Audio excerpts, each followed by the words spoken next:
Sa pagbubulay-bulay po ng salita ng Diyos, ating pumbuksan ang ating mga Biblia sa aklat ng ikalawang Pedro at nasa chapter 3 na po tayo. Second Peter chapter 3 at basahin natin ang verses 4 to 7. Second Peter chapter 3 verses 4 to 7. Ito po ang sinasabi. At magsasabi na saan ang pangako ng kanyang pagdating, sapagkat buhat pa nang namatay ang ating mga ninuno, nananatili ang lahat ng mga bagay sa dati nilang kalagayan mula ng pasimula ng paglalang.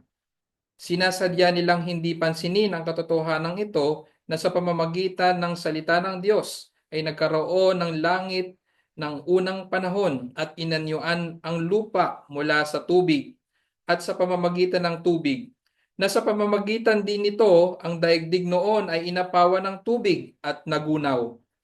Ngunit sa pamamagitan ng gayon ding salita, ang kasalukuyang langit at lupa ay iniingatan para sa apoy na inilaan sa araw ng paghukom at sa paglipol sa masasamang tao. Pagpalain nawa tayo sa pagbasa ng ating uh, uh, masalita ng Diyos na ating pagbubulay-bulayan.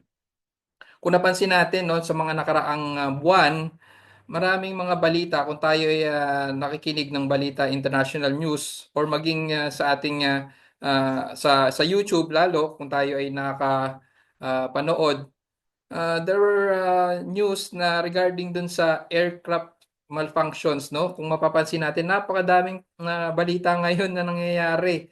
Isa doon sa nangyari doon sa isang airport sa Delta, yung Delta Airlines sa Toronto Airport noong February 17, 2025, no? Nagkaroon ng problema doon sa ang isang airlines doon. Yung Delta Airlines, meron din doon meron din sa United Airlines sa San Francisco Airport at yung American Airlines din sa Denver International Airport. So marami pa. Kung sinearch ko nga nagkaroon ako ng search ng list ng mga this year lang ay medyo marami or kung titingnan natin talagang magtataka ka. You will wonder bakit yung mga incident na ganito is talagang nangyayari in a row, no? Halos sunod-sunod. And while browsing sa YouTube din, nakita ko yung isang documentary about how the air traffic control works.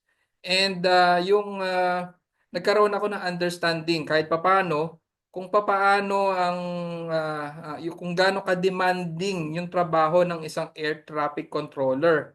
And sila yung in charge sa departure, sa arrival ng ng aircrafts and even doon sa maneuvering in the airport premises. Sila yung in charge doon. At makikita na no, sa ano na yon sa documentary na yon, nakita ko yung talagang very serious. They are yung mga air traffic controller, they are seriously involved and hands-on sa kanilang trabaho. Hindi pala talaga biro yung kanilang trabaho na pag may konting pagkakamali lang maaring magkaroon ng aksidente nga doon sa airport. Kaya makita natin ang kahalagahan ng kanilang ginagawa. They are very seriously involved and hands-on. At nakikita natin na talagang hanggat maaari hindi sila magpapabaya sa kanilang trabaho. Otherwise, lalong dadami yung mga insidente or accidents sa iba't ibang airport. And this relates to our topic today. Kasi merong isang bagay na dapat na pabulaanan dito patungkol sa ginagawa ng mga false teacher. Merong pagpapabulaanan o parang sasalungatin yung sinasalungat ni Apostle Peter ang mga false teachers na ito o sila yung mga mockers na ina-accuse nila ang Diyos na parang walang pakialam. They are that God is hands off. Hindi siya involved sa affairs ng mga tao. Kung ating mapapansin sa ating teksto na ating binasa, gayon ang parang ini-imply ng mga false teachers sa Diyos that God is an uncaring God. Wala siyang pakialam, hands off siya sa mga affairs ng tao. They mock God in a deistic manner Sinabi ko ng deistic manner, kung naalala nyo, no, binigyan ko na kayo ng pauna na ang pag-aaralan natin today is about deism, no? Nabanggit na natin yung last time. Sapagkat tong mga mockers na ito, yung mga false teachers, they mock God in a deistic way or in a deistic manner to support their claim that there will be no judgment day and no second coming of Christ. Pero kaya nga kung wala raw second coming at walang judgment, no?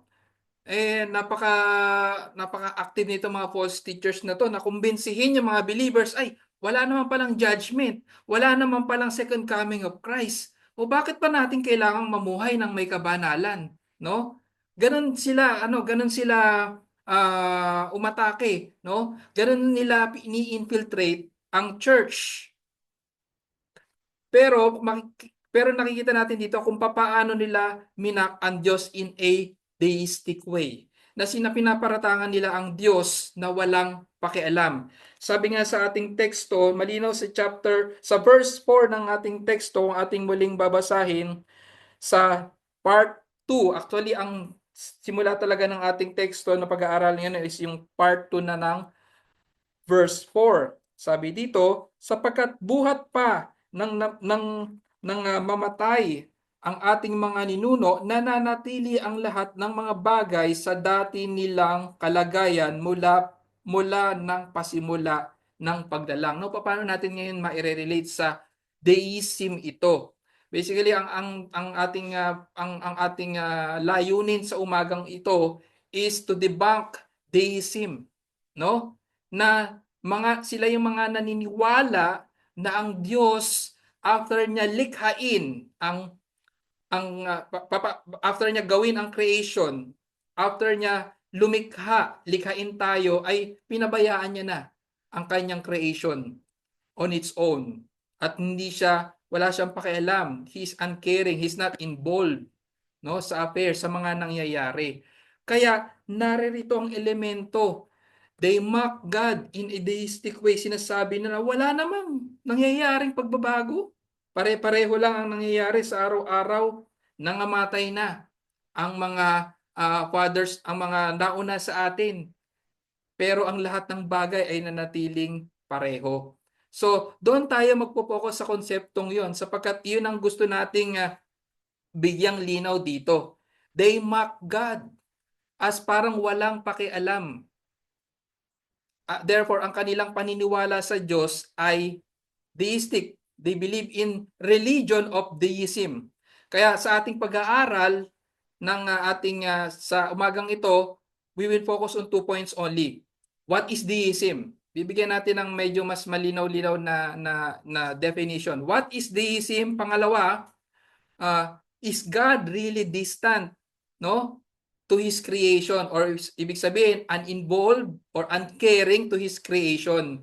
So dalawang question ang ating sasagutin. What is deism? And is God really distant to His creation? So bago po tayo magpatuloy, hingin natin ang tulong ng ating Panginoon sa ating pag-aaral sa oras na to. Tayo manalangin. O aming Panginoong Diyos, kami po'y lumalapit sa inyo sa oras na to sa aming pag-aaral ng inyong salita. Medyo yung aming topic sa umagang ito ay mga big words na hindi madaling intindihin kung ito ay bago sa amin. Kaya hinihiling namin, Panginoon, ang inyong tulong. Bigyan nyo kami ng kaunawaan sa pag-aaral ng inyong salita. At nawa po, Panginoon, ay hindi maging lecture type ang pag-aaral na ito, kundi maging lantad ang mga practical applications at gayon din ang inyong ebanghelyo sa pag-aaral namin ng inyong salita. Tulungan nyo kami, aming Panginoon. Ito po ang aming samadalangin sa pangalan ni Jesus. Amen. Number 1, what is deism? No? Yung mga tao na deistic or naniniwala sa yung deistic or yung mga deist na tinatawag, sila yung naniniwala sa religion na deism. So basically, sila yung mga deist nga. Itong mga deist na to, they emerged mainly during the period of the Enlightenment. Ito yung period of ng 17th to 18th century, no? Yung period of enlightenment, no? As I researched that, ito yung era na ang tao is talagang naging inclined in learning more of philosophy. Yan, diyan nag ano yan, diyan na nag-boom yung mga bagay na yan, no? Kumbaga, kung sa panahon ng kung nag-college kami, nag-boom talaga yung nursing, parang ganun ba? Ito sa panahon na to, yung period of enlightenment, ito talaga yung era na ang mga tao ay nagkaroon ng enlightenment at talagang kaya nga tinawag na enlightenment, no? Yung kanilang isip somehow sinasabi nila nabuksan sa mga filosofiya ng mundong ito. Kaya tinawag na period of the enlightenment. At dito nga nag-emerge yung mga deist, yung mga deist. Sapagkat itong mga deist na to, they are rational people, no? Yung pag sinabing yung pagka yung mga taong highly philosophical, kung mag-isip yan, mga rational yan, mga yan, no? Talagang pinag-iisipan, no? Talagang sasabihin nating malalim mag-isip. They are rational people who choose to seek and understand divine truths or yung mga bagay na patungkol sa Diyos through reasons and observations of the natural law. Tinitingnan nila ang mga bagay na kanilang nakikita physically sa creation at doon nila pilit na inuunawa or pilit na hinahanap ang Diyos, no? Kung papaano kumikilos ang Diyos. These are the deists, no? Doon nila sa pamamagitan ng kanilang mga observation doon sa natural world, and through this observation nagka-come up sila into reasons, no? Nagkakaroon sila ng mga conclusions, no? Sa mga bagay na kanilang nakikita. At ito nga yung kanilang layunin, to know God, no? Remember, sinabi ko kanina, deism is a religion. Religion yan, hindi lang siya basta philosophy. Tinatawag nilang religion of deism. They believe on God. They believe on God. But they want to know and seek God not through scriptures, no? Not through what was written to us, no? Sa mga ginagawa ng Diyos sa Biblia na meron tayo, but hinahanap nila ang Diyos in the natural world. Ganon nila gustong makilala ang Diyos. At ayaw nilang pansinin kung ano yung mga nakasulat. Hindi sila inclined sa pagbabasa ng scripture na naisulat, no? Na naipasa, naisulat para sa atin simula noon pa, no? Mas gusto nilang kilalanin ng Diyos through their observation. Iyan ang mga deist. Deism is a philosophical and religious belief that God created the universe. May paniniwala sila na ang Diyos ang lumikha ng universe, ng mundo, and making it a closed system na para bang pagka ano niya, ito okay na to, no? Kaya na nitong tumayo sa kanyang sarili. And after niya i-create ang mundo, ang Diyos ay wala nang pakialam. God does not interfere with it afterwards. Karaniwan kung pag-aaralan natin ang deism,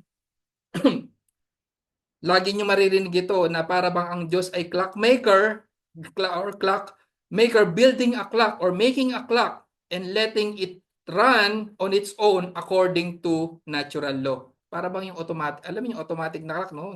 Maganda yun, mahal nga yun, di ba? Yung mga clock na automatic. Is a clockmaker, ginawa niya yon, at yung clock na yon, no? Nung ginawa niya, nagsimula nang umikot yon at hindi na yon tumigil. No, talagang it worked on its own according to the natural law. May mekanismo ang clock para umikot yan, no? Nilagay ng Diyos yun, create na, ginawa ng Diyos yun. Ganun niya dinesign at umikot na ng umikot yung orasan. No? That's why, sinasabi dito na yung kanyang So, ito nga, yung bigyan natin ng example, no? Yung natural law, no? Yung kung obserbahan natin yung yung seasons of the year, 'di ba? Parang paikot-ikot lang. Yung winter, spring, summer, or fall. Isa 'yun sa mga maobserbahan natin sa creation na parang kung titingnan natin every year is parang it's a cycle, no? Kaya nga mape-predict tuloy, predictable ang nangyayari sa season na pag December na, nandiyan niya yung malamig. Pero sa Pilipinas, wala namang di ba? Wala namang winter. Pero sa atin, meron tayong rainy and summer seasons. So isa lang naman sa example ng mga natural law na nilagay ng Diyos sa kanyang creation. And after creation, God does not care anymore na para bang yun nga nilagay niya na yung mga principles and law sa kanyang creation at hinayaan niya na yung to mag-move on its own, no? God does not care anymore and his hands are off on whatever is happening around. So, iyan nga yung nakikita nating picture na gustong ipakita ng mga false teachers sa atin dito na sinulat ni Apostle Peter. They reject God's attribute of immanence. Ano nga yung immanence, no? Medyo mabigat na naman salita, big word na naman to, immanence. Pag sinabing the immanence of God, it means that our Creator is always near, no? Para bang may pakialam siya, parang on hand siya. Our Creator is always near to and present in His creation. Pag sinabing immanence, but but not identified with his creation kasi ang Diyos is transcendent din, no? Transcendent, ibig sabihin he is beyond his creation. Kaya yung dalawa na yan, pag narinig niyo yung immanence, kapartner niyan yung transcendence, that God is transcendent, no? So, makita natin dito na nire-reject ng mga false teachers yung pagiging immanent, yung attribute of God na immanence, no? And ito nga yung gusto nilang sa pagiging deist nila, ito yung na-reject nila. Ano pa yung nare-reject ng deism? Ang mga deists, they reject God's providence. No? Yung providence, ano naman yung providence? Ito yung pagkilos ng Diyos of providing for the ongoing care and control of His creation. Ito yung pagkilos ng Diyos, no? Pagkilos ng Diyos actively kung paano nasusustain ang lahat ng bagay na nangyayari sa atin. Active ang Diyos dito sa kanyang providence. Kaya pag pinag-aaralan natin to, nakikita natin ang dakilang gawa ng Diyos.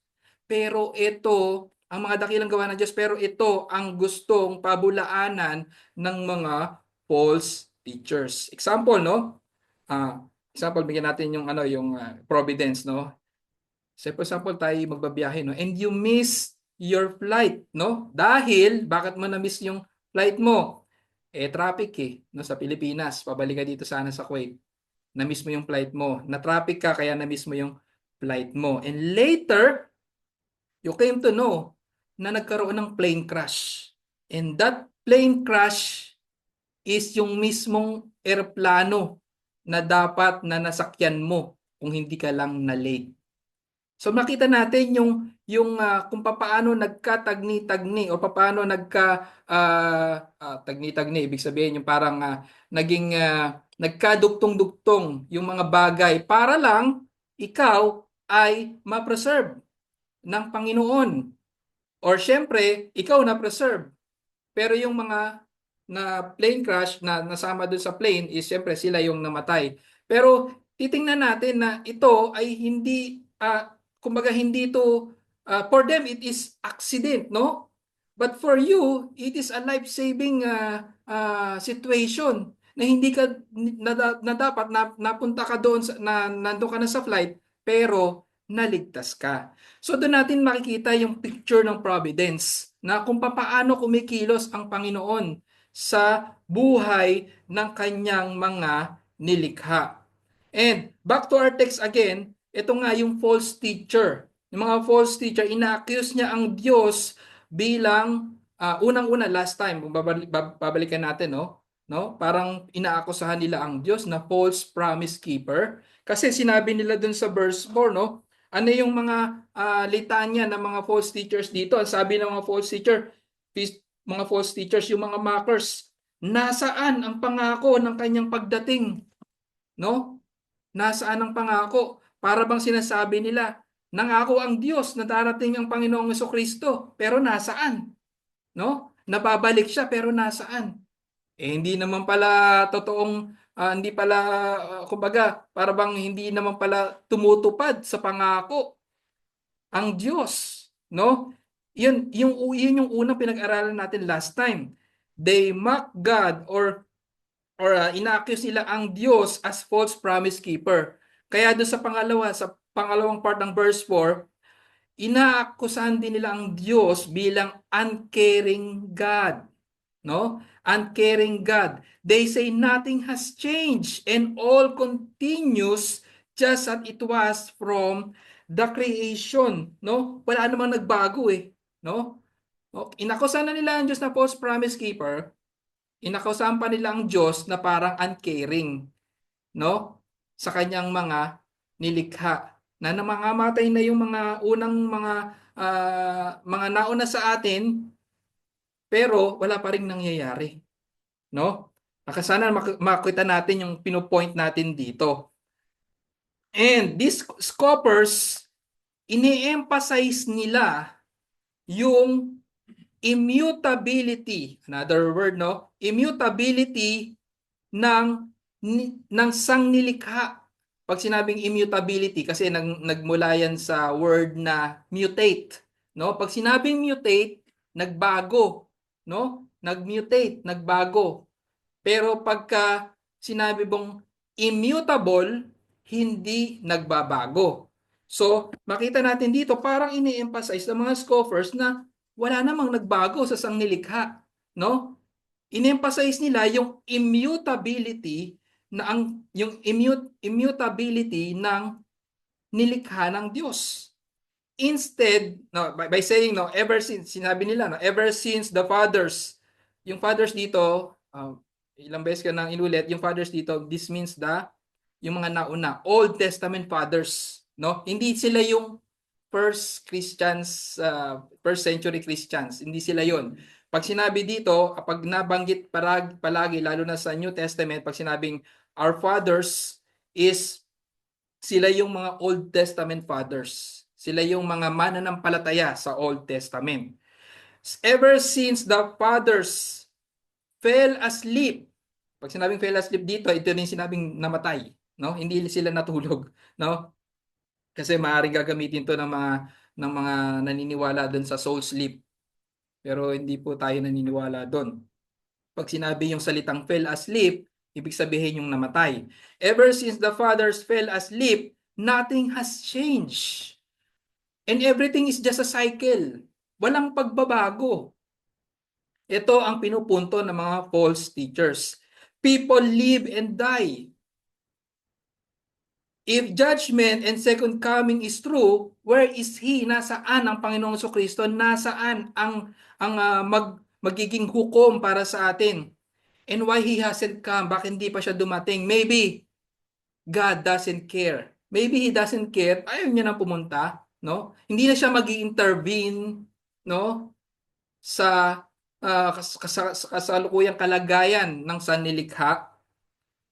And this false teacher, yun nga, sabi ko nga, ganun ang kanilang ini-emphasize. They emphasize the immutability of the world rather than the immutability of God. No? Napansin ba natin yon? Mas inaangat nila, wala namang pagbabago. No? Kaya ang Diyos uncaring. No? Pero ano ba sinasabi ng salita ng Diyos? No? Merong isang hymno, ang sabi, Thou changes not. thy compassion, they fail not. They fail not, no? Yung great is thy faithfulness yon. Later, kakantahin natin. At sinasabi rin ng salita ng Diyos na siya ay hindi nagbabago. Sa Malakay chapter 3 verse 6, Malakay chapter 3 verse 6. Isa lamang to sa mga scripture, sa mga na mababasa natin na ang sinabi ng Diyos sa kanyang sarili, siya ay hindi nagbabago. Malakay chapter 3 verse 6, sapagkat akong Panginoon ay hindi nagbabago, kaya't kayo o mga anak ni Jacob ay hindi napapahamak. No? Baliktad din, no? Ginagawa ng mga false teachers ng itong mga mockers na to. Sinasabi nila na ang Diyos ay uncaring, pero ang Diyos mismo, no? Sinabi niya, and even into the hymn, na hindi siya nagbabago. And even in our hymns that we sing, He is a compassionate God, no? Pag sinabing compassionate, talagang naroon ang kanyang pag-ibig, pag-iingat sa kanyang mga nilikha. These mockers present God as unfaithful and uncaring. And since God doesn't care, we are free to do what we want in our lives. Iyan ang kanilang pakay. Yan ang mga deist kong mga tuwiran. No? Now, kung narinig na natin yung sinasabing practical atheist, basically, ang mga atheists, hindi sila naniniwala sa Diyos. Pero sinabi natin kanina, itong mga deist, naniniwala sila sa Diyos. No? Malinaw tayo dyan. Naniniwala sila sa Diyos, naniniwala nga sila na ang Diyos ang lumikha ng mga bagay. Pero ang paniniwala nila, after nga likhain nila ng Diyos ang mga bagay, hinayaan na nila. Hinayaan niya na. No? But these mga deists, no?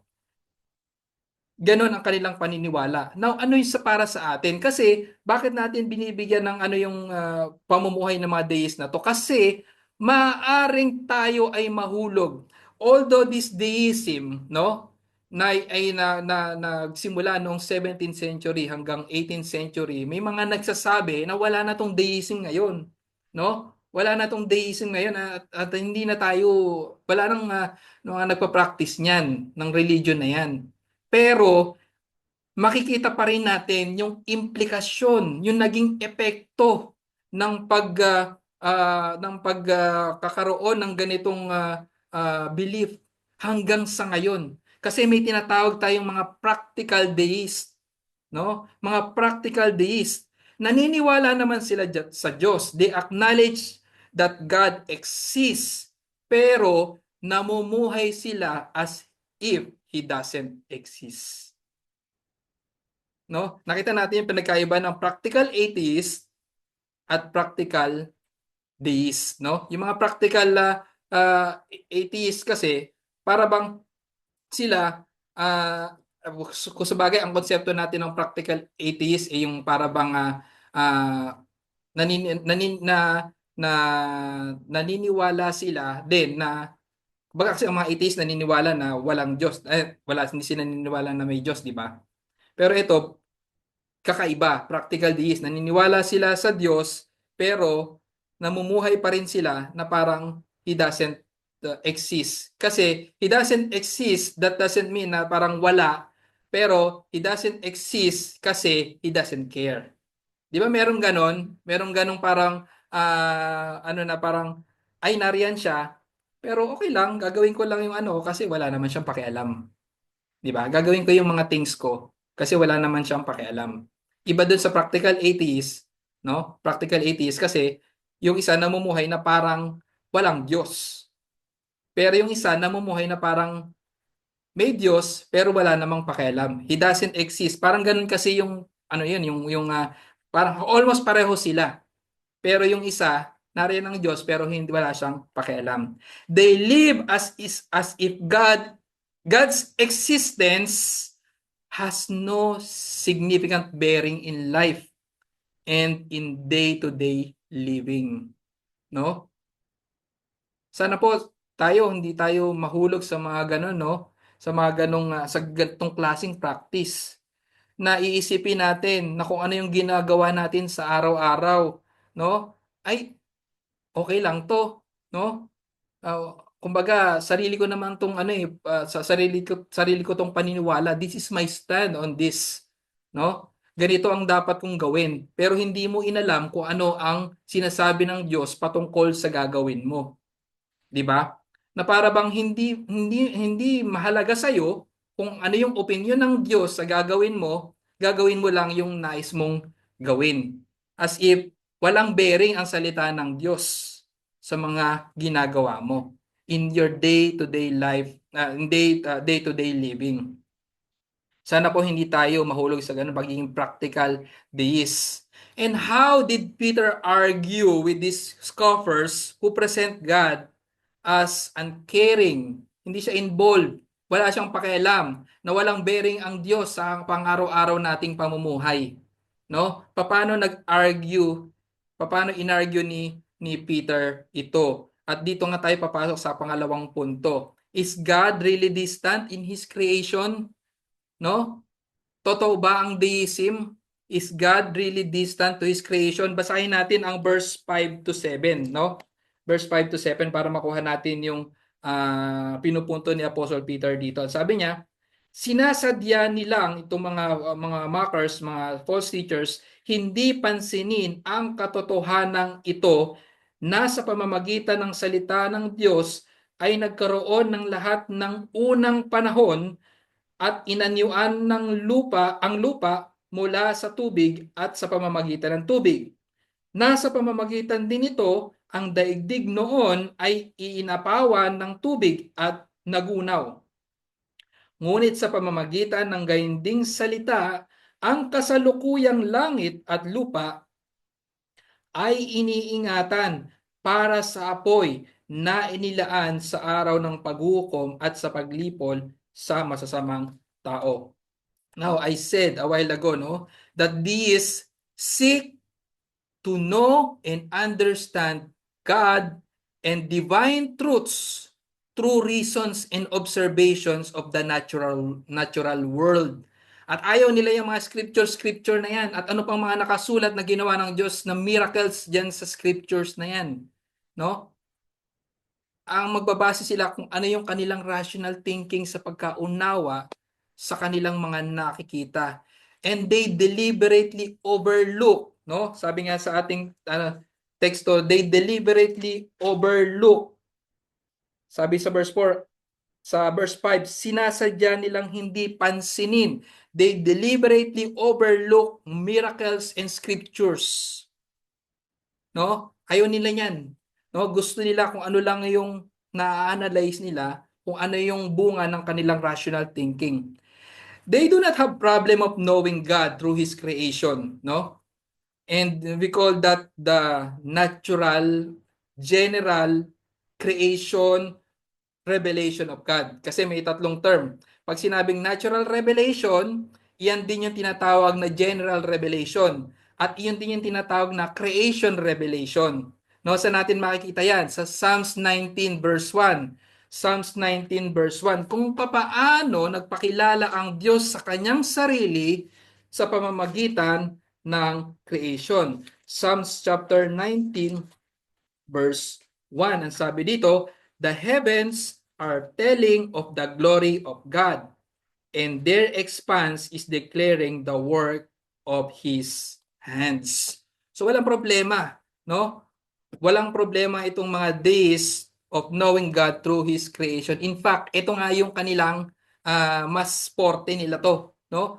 Alamin ko ang Diyos sa pamamagitan ng pag-obserba ko sa creation. Kikilalanin ko ang Diyos sa pamamagitan ng creation.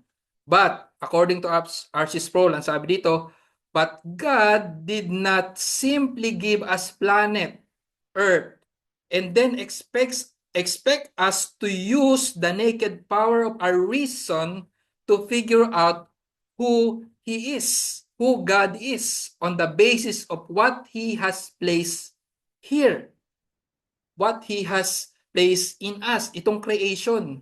Yan sabi ni R.C. Sproul, no? Hindi tayo binigyan ng planet para kilalanin ng Diyos base sa kanyang nilikha, no? Hindi ganyan ang soul plan ng Diyos, no? Meron siyang tinatawag na special revelation, no? Para tunay na makilala ng sangnilikha ang Diyos. And ano ino-oppose nitong mga ano na to, ng mga false teachers na ito? What they are opposing is God's revelation of Himself in the Scripture. Ito nga yung special revelation or the inscripturated revelation of God.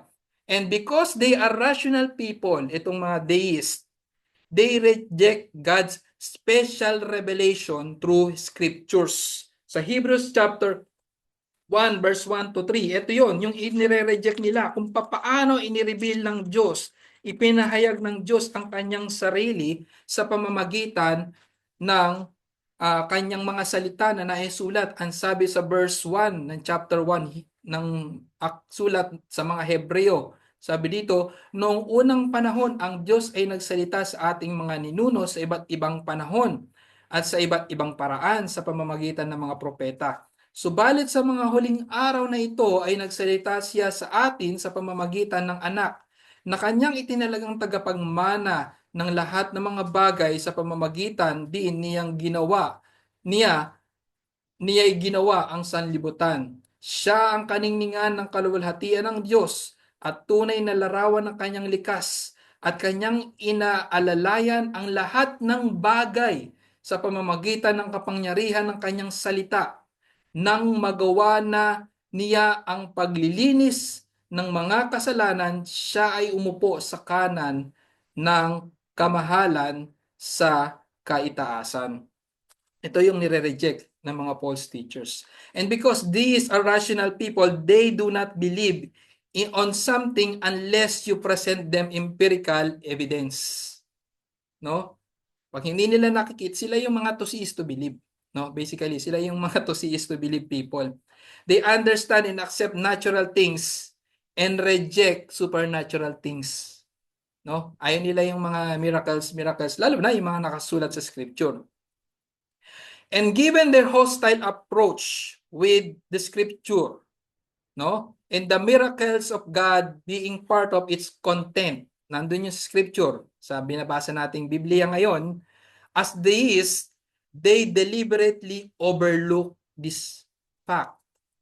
No? Sabi sa verse 5 na ating pinag-aaralan, no? Sinasadya nilang hindi pansinin. They deliberately overlook this fact, this yung katotohanan that God was the creator, no? Dito sa verse 5, makikita natin dito, no, na ang Diyos ang tagapaglikha, no? Sa pamamagitan ng salita ng Diyos, ang lahat ay nalikha. Sa verse 5, sinasadya nilang hindi pansinin ito na sa pamamagitan ng salita ng Diyos ay nagkaroon ng langit ng unang panahon at inanyuan ang lupa mula sa tubig at sa pamamagitan ng tubig.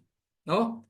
In the scripture, they overlook this truth written that God was the creator and was involved in the past. No? Involved ang Diyos. Kung babasahin natin ang scripture, makikita natin ang history that God is involved in the affairs of man in the past. Paano natin makikita yan sa verse 6? No? Sa verse 6, God is involved. In fact, merong mga pagkilos ang Diyos. Isa lamang yan na in-state, no? Doon siya si Apostle Peter nag-appeal siya doon sa sa the Great Flood sa Genesis. Pero kung babasahin pa natin ng Old Testament, napakarami diyan ng pagkilos ng Diyos, no, in the past, no? God is involved in the past. Verse 6, ang sabi dito, no? Sinalarawan ni Apostle Peter dito yung ginawa ng Diyos sa paggunaw ng kanyang nilikha sa pamamagitan ng tubig. Verse 6, na sa pamamagitan din ito, ang daigdig noon ay inapawan ng tubig at nagunaw. No? Ibig sabihin, involved ang Diyos, even in the past. At sabi dito, and still, until now, God is still actively involved in reserving the present heavens and earth for fire. Hanggang ngayon, no? Sa pagkasulat nito, hanggang ngayon, makita natin ang active role or ang activity ng Diyos sa verse 7. Let's read verse 7, no? Sana makita natin yung mga tenses dito, mapansin natin. Ngunit sa pamamagitan din ng gayon ding salita, no? Mapapansin din natin yung paggamit ng word na salita. Ito yung scripturated word, no? Na sinabi ng Diyos, scripturated for us. Ngunit sa pamamagitan ng gayunding salita, ang kasalukuyang lupa at langit ay iniingatan. Pag sinabing iniingatan, present yon, present tense. Ngayon, iniingatan para sa apoy. Now, pag sinabing apoy, yung ginamit na apoy dito, this implies future, no? Para sa apoy na kumbaga, this implies future events of judgment. So sana nakita natin dito yung pagkilos ng Diyos from the past, starting from creation, his involvement in the events of the past, his involvement in the present, and he will still be involved in the future. No? Nakita natin that God is involved hands-on sa kanyang creation. He is active. He cares about his creation at may pakialam siya sa kanyang nilikha. Ngayon, nasan ngayon dito yung reason to believe that God is not actively involved in the affairs of man? Kaya nga ito yung ating gustong ipabulaanan, that deism is really a false religion, that God is not involved in the affairs of man. Lumikha lang tapos hinayaan niya na. No? Hindi po. God is involved here. In the past events starting from creation until now and even in our future, God will be there. No? Makita natin that Peter argues here from the past, sa present din, and future events in the light of God's powerful word. No? Ginamit dito paulit-ulit yung salita ng Diyos. No? Yun yung di siya nag-appeal. Na sinabi ng Diyos, ginawa niya to in the past. Sinabi ng Diyos na ginagawa niya to ngayon, at sinabi ng Diyos na gagawin niya ito in the future. All that God said that are written for us happened, happening now, and will happen according to His time. No? Yan ang sabi sa Isaiah 55 verse 11, no? Ang salita ng Diyos ay mangyayari, no?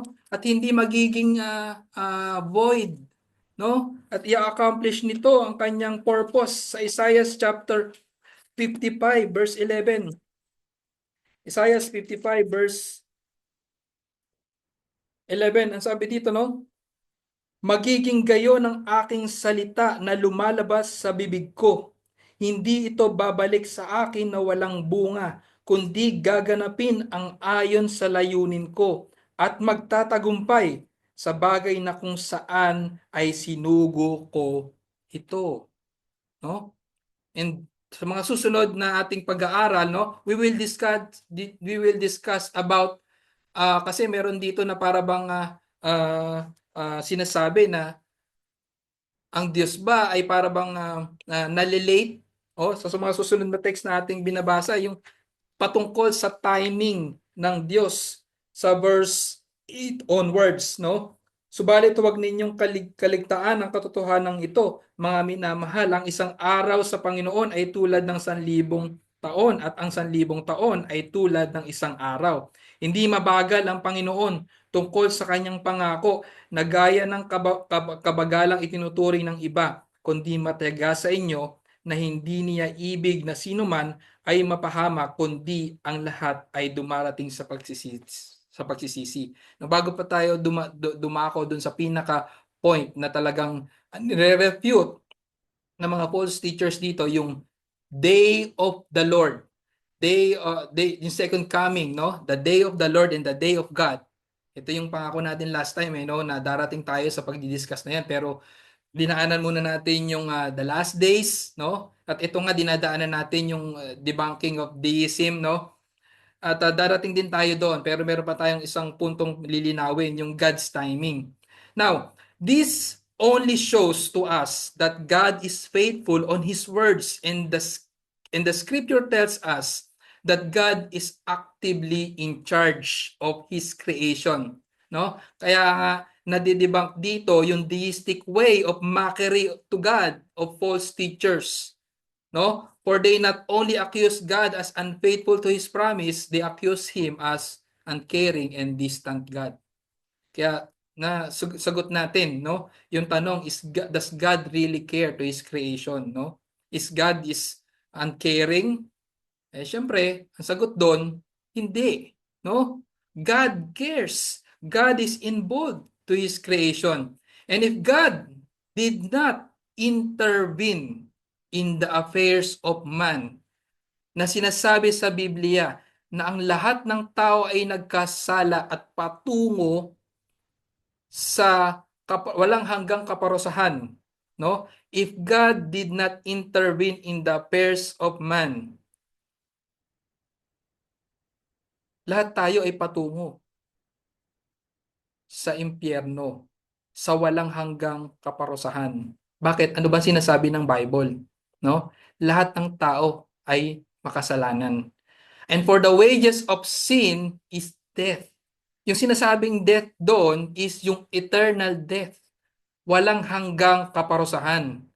But in the fullness of time, but when the fullness of time came, Galatians 4:4-5, sayin natin, God sent forth His Son. Galatians chapter 4, verse 4-5.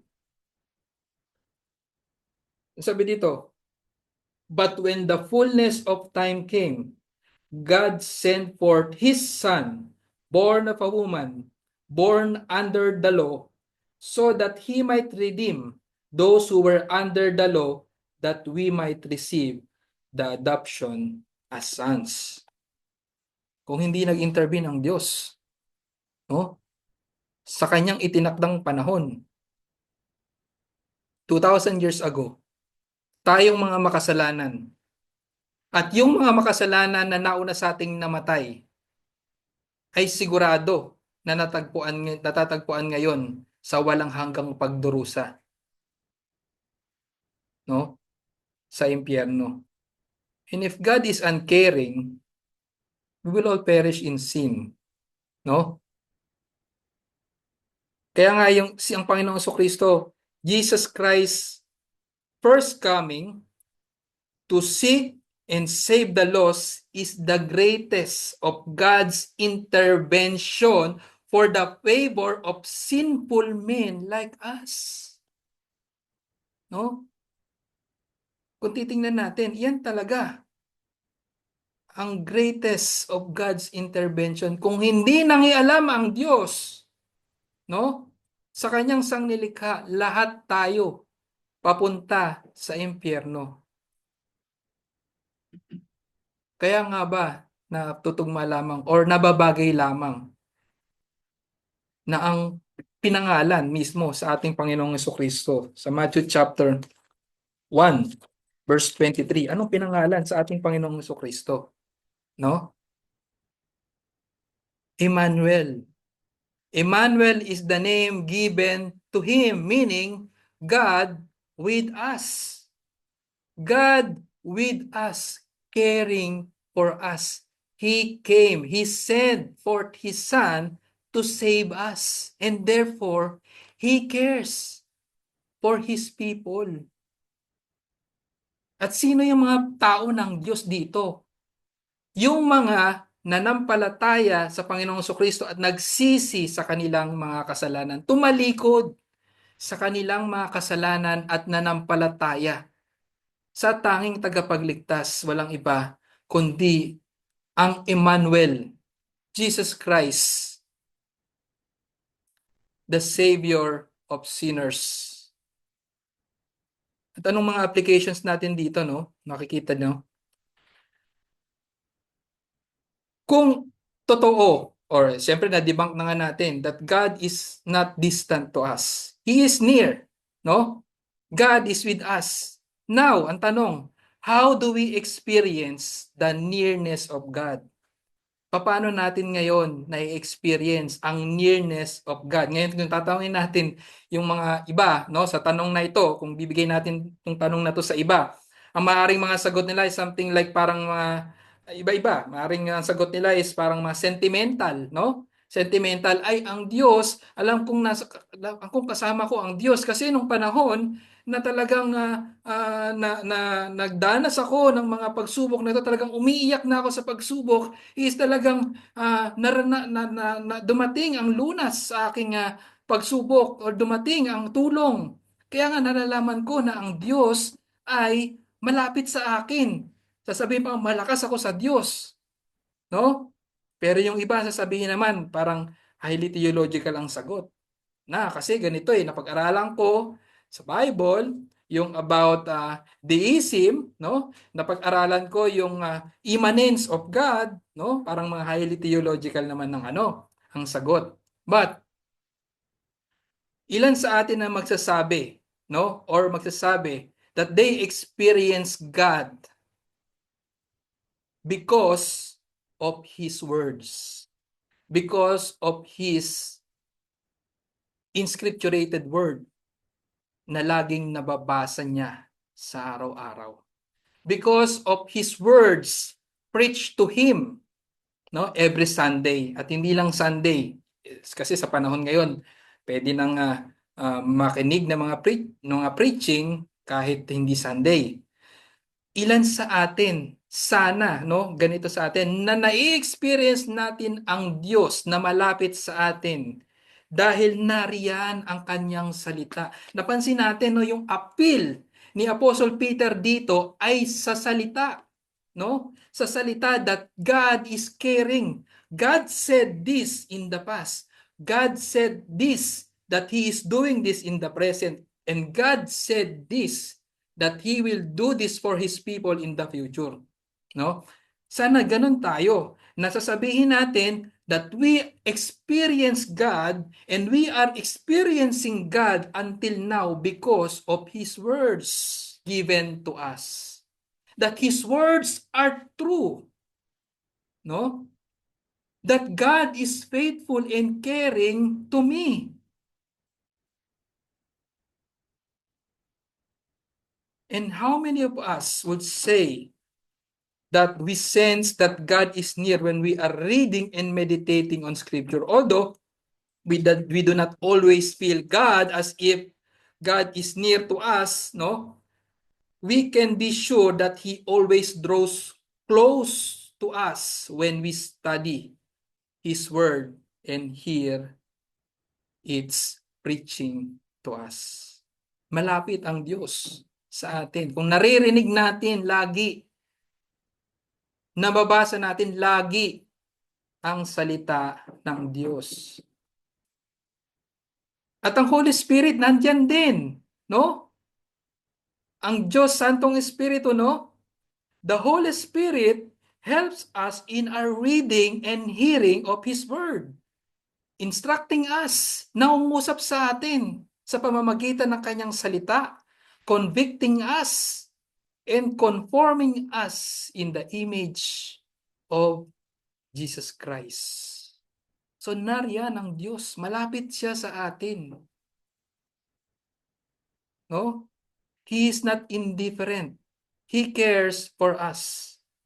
And we do not need to look for ecstatic experiences na dahil naranasan ko itong ganitong mga klaseng in church events, merong mga ganitong events na may mga nag-speaking in tongues, ay nakita namin talaga parang nararamdaman namin yung mainit na hangin, naranariyan ang Diyos. We do not need those experience. Oh, sapagkat yung pagiging near ng Diyos ay may experience na natin sa pamamagitan ng kanyang salita lamang. At ano pa yung implication nito sa atin? When we know that God cares and He is near and He hears us, This also teaches us to pray more, no? Because God cares. God responds to our prayer. He responds according to his uh, uh, perfect will, good and perfect will. He is not indifferent. He cares for us. Anong sabi sa 1 Peter chapter 5 verse 7? 1 Peter chapter 5 verse 7. Sabi dito, no? Ilagak ninyo sa kanya ang lahat ng inyong kabalisahan sapagkat siya'y nagmamalasakit sa inyo. So nawa, ating pagbulay-bulayan ng mga bagay na to, that God is a compassionate God, no? Yung compassion niya sa kanyang mga hinirang, sa kanyang mga tao hindi nagbabago, no? Yung kanyang pag-ibig sa kanyang mga hinirang hindi nagbabago, no? He is always there involved in the affairs of his people. Basahin mo pa sa kanyang salita ang kanyang mga pagkilos in the past and what he is doing in the present and what he will do in the future. Na para sa mga kaibigan natin na wala pa sa ating Panginoong Kristo, sinasabi namin sa iyo, kaibigan, kung wala ka sa Panginoong Kristo, ay may pakialam nga ang Diyos sa kanyang mga nilikha. At kasama ka doon, kaibigan. May pakialam ang Diyos sa buhay mo. Even though you're living as if God doesn't care. And because God ay meron siyang say sa buhay mo dahil unang-una, siya ang lumikha sa iyo. Maniwala ka man o sa hindi, no? Siya ang lumikha sa iyo. At meron siyang karapatan sa buhay mo. Kaya dinedemand ka niya, no? Na magsisi sa iyong kasalanan at manampalataya sa kanya at luwalhatiin siya, no? Sapagkat that's the purpose of man. What is the purpose of man? No? To glorify God and enjoy Him forever. That because dahil wala ka pa sa Panginoong Hesukristo at pilit mong itinatanggi ang tanging daan para sa kaligtasan, you are not glorifying God. And because you are not doing the purpose that you were created for, you are in the curse, no? Nasa sumpa ka ng dahil sa kasalanan, no? At nakapatong sa iyo ang kaparusahan ng iyong mga kasalanan sa pagrerebelde sa Diyos. Ang nakahanda sa mga taong nagrerebelde sa Diyos ay walang hanggang kaparusahan. Ngunit kaibigan, hindi mo kailangang maranasan yan. Ang sinasabi namin palagi sa pulpitong ito sa kapahayagan ng pagpapahayag ng salita ng Diyos ay may pag-asa sa mga makasalanan na tulad mo at tulad ko. And that became possible only because God loves His people at ayaw niya, no, na magpatuloy sa pagkakasala ang kanyang sang nilikha. Kaya kaibigan, kung nais mong maligtas sa walang hanggang kaparusahan, magsisi ka sa iyong kasalanan. At sa pagsisisi mo sa iyong kasalanan, lumapit ka at tumingin sa Panginoong Hesukristo na nagbuhos ng kanyang dugo para sa paglilinis ng mga kasalanan ng mga tunay na nagsisi at nananampalataya sa Kanya. Kaya iwanan mo na yung mga na bagay na ikaw ay sumasalungat sa salita ng Diyos. Yung mga kasalanan na yan, talikuran mo yan at manampalataya kay Kristo. At tiyak ang kaligtasan sa mga mananampalataya sa Kanya. Sapagkat once in the lifetime or once in once in the lifetime or sa buhay ng sangkatauhan ay merong tagapagligtas na namatay para sa mga makasalanan na tulad mo at tulad ko. Siya ang Diyos anak, no? Siya ang ikalawang persona ng Trinidad na bumaba dito sa lupa upang iligtas tayo sa ating mga kasalanan. Naway sampalatayanan mo siya, no? At upang ikaw ay maligtas sa iyong kasalanan. Tayo'y manalangin. O aming Diyos, aming Panginoon, muli pinupuri ka namin at pinasasalamatan sa oras na to sa kapahayagan ng inyong salita. Maraming salamat, Panginoon, sapagkat kayo, O Diyos, ay hindi kayo uncaring God. You are a compassionate God. Hindi kayo indifferent God. Nariyan kayo at malapit sa amin. At salamat, O Diyos, na nararanasan namin ang inyong pagiging malapit sa pamamagitan ng inyong salita. Patuloy kayong nangungusap sa amin sa pamamagitan ng inyong salita. At kita namin, Panginoon, sa pamamagitan ng inyong salita, ang inyong pagkilos sa aming mga buhay. Na-illuminate at naitataas ang inyong pangalan sa pamamagitan ng inyong salita sa pagkilos ninyo sa aming mga buhay. Nakikita, Panginoon, ang ebidensya ng inyong pagkilos sa buhay ng iyong iglesia. Nakikita ang ebidensya ng inyong pagkilos, O God, sa mga pagbabago na ginagawa nyo sa buhay ng mga tunay na nananampalataya at tagasunod ni Kristo. Salamat pong muli aming Panginoon sa mga katotohanan ito at nawa ay patuloy nyo kaming samahan sa pag-aaral at sa patuloy na pag-aaral ng epistle na ito sa 2 Peter. Salamat po aming Panginoon at nawa magligtas kayo ng mga kaluluwa pa na makakapakinig at makakapanood ng pangangaral na ito. All this we pray in Jesus' name. Amen.